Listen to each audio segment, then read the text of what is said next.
It's time. She's spilling the tea. This is The Rumor Report with Angela Yee on The Breakfast Club. Yes, so how much is it going to cost for the NBA to play at Disney World? Well, what they are saying is it's going to cost the league $150 million, or as it breaks down, $1.5 million per day for 22 teams to play 8 regular season games, then the playoffs. Yeah, well, they'll definitely make that back. They want to get back to the games. They're trying to be as safe as possible. So a big investment will bring back a even greater return, I'm sure. Right. They also can't sell tickets, so they're not going to get any money from that. Right. So they said, obviously there's no fans. We're not selling tickets, but it is their duty, they said, to find a way that we can still provide the sport of basketball to our fans and to the broader community. This is how we're going to do it. This is not a sustainable model over the long term, that's for sure, at least based on the way we've conducted our sport historically. $150 million is a lot of money, but that's the cost to do business during a pandemic. Yep.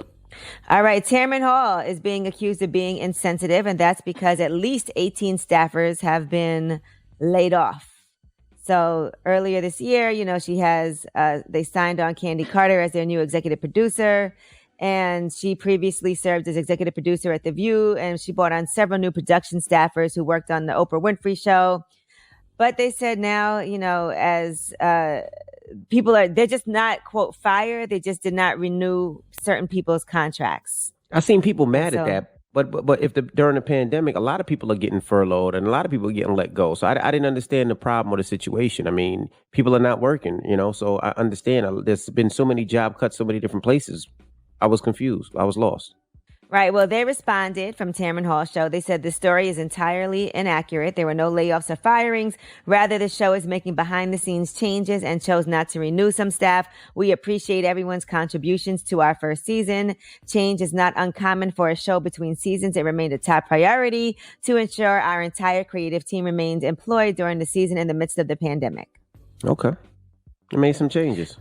All right. Now, HBO has announced that Curb Your Enthusiasm is returning for season 11. They said Larry David is already busy writing in anticipation of another round. And they're saying there will be some probably COVID-19 references in the new season. Yeah, I know you probably don't watch Curb Your Enthusiasm. I was going to say that. I definitely don't watch Curb Your Enthusiasm. I know a lot of people do. I know it's a comedy television series. I just never got into it. Maybe I'll get into it now if we're still, under quarantine when they release episodes, but I just never seen one. Hilarious. That's my show. All right. Mm-hmm. Now, Tamia, it appears that she is contradicting what Fab had to say about the 2 versions of So Into You. If you guys recall, here's what Fab had to say. Tamia is who the original song came from. Tamia was getting surgery on her throat at the time when we did the video and all that. No, when we did the song. Oh, okay. So we got Ashanti to do the song because she was getting, and then when we did the video, she was back. She got back together, and Ashanti was running all around because Ashanti was scorching, so we couldn't get schedule wise, we couldn't get the video. So we came back with Tamia, and she relayed the vocals after her throat surgery.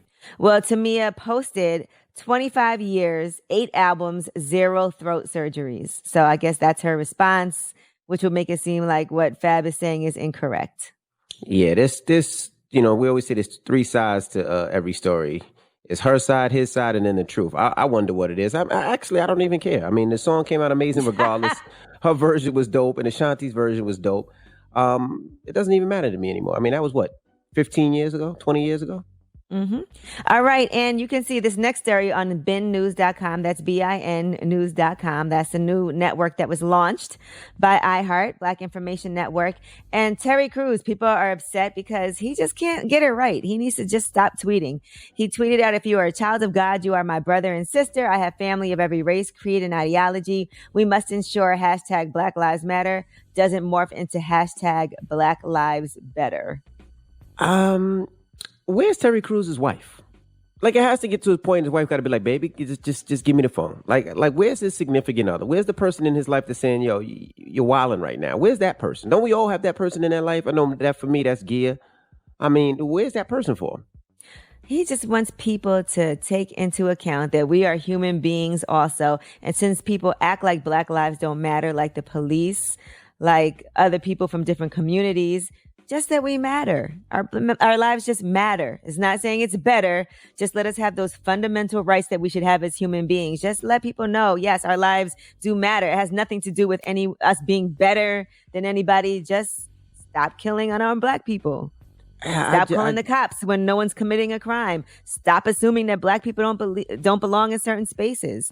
Stop trying to make sure we can't get real estate. Like, Black lives do matter. Yeah, and I don't understand that, because I am 100% sure that being a Black man growing up, I'm sure he was faced with some of the things that we've been talking about, whether it's being pulled over, whether it's being searched and stopped, whether it's being, not given the same opportunities as a white person. And nobody's saying Black lives are better.